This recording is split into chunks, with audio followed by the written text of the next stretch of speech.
सोलापूर महानगरपालिका सार्वत्रिक निवडणुकीच्या पार्श्वभूमीवर प्रभाग क्रमांक 8 मधील भारतीय जनता पक्षाच्या अधिकृत उमेदवारांच्या प्रचारार्थ चौडेश्वरी मंगल कार्यालय येथे हळदी कुंकवाचा कार्यक्रम उत्साहात पार पडला। या कार्यक्रमाला भारतीय जनता पार्टीच्या शहराध्यक्षा रोहिणी तडवळकर यांची प्रमुख उपस्थिती होती। परिसरातील महिला भगिनी मोठ्या संख्येने या कार्यक्रमात सहभागी झाल्या। हळदी कुंकवाच्या निमित्ताने महिलांनी एकत्र येत भाजप उमेदवारांना जाहीर पाठिंबा दिला आहे। यावेळी उमेदवारांनी महिलांसोबत संवाद साधत त्यांच्या समस्या, सूचना व अपेक्षा जाणून घेतल्या। कार्यक्रमात बोलताना महिलांच्या सक्षमीकरणासाठी आणि प्रभागाच्या सर्वांगीण विकासासाठी भाजप कटिबद्ध असल्याचे सांगण्यात आले। दुसरी एक गोष्ट काल देवेंद्रजी जाता बोलून गेले, ते म्हणाले तुम्हाला लाडक्या बहिणीची योजना फक्त नाही तर येणाऱ्या काळामध्ये या सगळ्या लाडक्या बहिणींना स्वतःच्या पायावर उभं करण्यासाठी लखपती निधीची योजना तुम्ही सगळेजण राबवा। आमच्या चारही नगरसेवकांची ही जबाबदारी आहे की निवडून आल्यानंतर या योजना सगळ्यांच्या पर्यंत पोहोचवून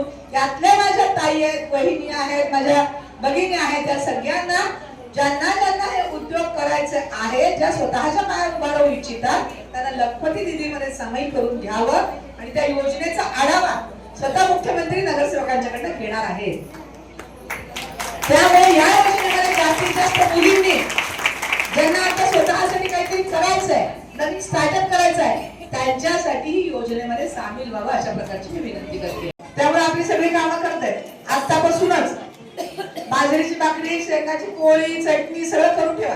2-3 दिवस काही काम केलं नाही तरी चालतं, तिथे ठेवलेलं घ्या। आता मला आमच्या भावाचा प्रचार करायचा, तर लोकांना सांगायचं, जाऊ शेजारी सांगा, वहिनीला, ताईंना सांगा की या माझे सगळेजण उभे आहेत, त्यांचा प्रचार करा 2 दिवस। तुम्ही काय त्यांच्या बरोबर जायला पाहिजे असं नाही, तुम्ही तुमच्या शेजार पाजारचे 4-5 घर तर जाताल घरी 2-4 दिवसात। तुम्ही जर 4 घर 5 घर रोज गेलात तर त्यांना 25 मतं नक्की पडतील।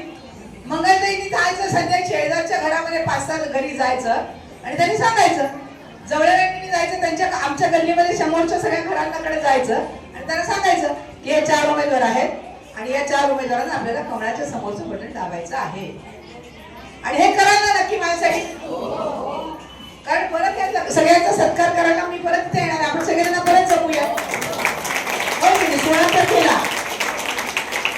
निवडणुकीचा निकाल 16 तारखेला लागणार आहे।